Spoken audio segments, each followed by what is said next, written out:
Majesty is attempting to head off a showdown with her grandson Prince Harry ahead of her Platinum Jubilee celebrations by coming to a major compromise. Harry, who recently launched a lawsuit against his 95-year-old granny's government over their refusal to provide royal protection to him and his family when they're in the UK, may reportedly get his way, but it comes with conditions. The Queen is willing to come to the table and find a way to keep Harry happy, at least temporarily, says a source. She'll try to sort out temporary royal police protection for Harry if he comes home for her Jubilee celebrations in June, but only if he brings his 2 children. She is desperate to meet his daughter Lilibet in particular, who'll be 1 by then and was of course named after the Queen, and she feels that could be her only chance. But Harry, who's supposedly earned a reputation for being demanding among courtiers, isn't done with his list of requests yet.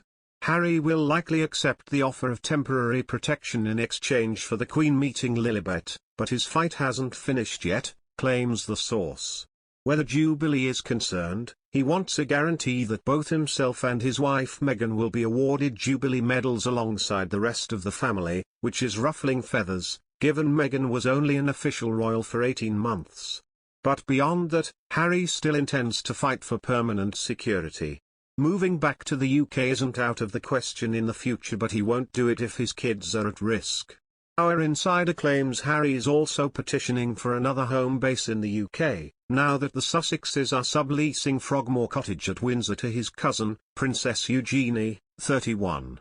They never felt comfortable there as it was too exposed for their liking, right in the middle of Windsor Great Park, says the source. If Harry's to come home more often, he wants something way more secure. The Queen certainly has a lot of thinking to do. The Sussexes live in Montecito, California, over 5,000 miles away from Windsor Castle, where the monarch now resides. Meghan and Harry have not been in the UK together since their exit from the royal family 2 years ago.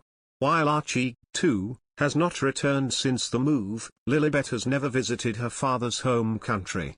Princess Eugenie is the only member of the royal family who has been to see the Sussexes in the US. It is believed that other members of the family have met Lilibet via video call, including the Queen. However, there is no certainty over whether Harry and Meghan will return to the UK with their children. Dylan Howard, author of Royals at War, told Channel 5 documentary Harry and Meghan vs. the Monarchy, released last week, that Lilibet is unlikely to visit the UK and meet the Queen in person in the near future. He said, "The chances of the newborn reaching England in the foreseeable future is next to zero. And one must sympathise with the Queen. That's disheartening and heartbreaking." Richard Gay, royal expert and columnist, questioned how close Harry and Meghan are to the royal family. He told the documentary, "Increasingly, one wonders how much influence the royal family will even have. The royals are going to become distant relatives, I suspect." Later this month, the Queen and other members of the royal family will attend a service of thanksgiving for Prince Philip. The Daily Mirror's royal photographer, Ian Vogler, told last week's episode of the Pod Save the Queen podcast that the Duke of Sussex is sure to return for his grandfather's memorial service. However, it remains unclear whether Harry will return and whether his wife and children will be joining him. Later in the year, the Queen will be celebrating her Platinum Jubilee with huge celebrations between June 2nd and June 5th. Prince Harry was expected to return for this milestone also, but unless his row with the Home Office has been resolved, it is possible he may not.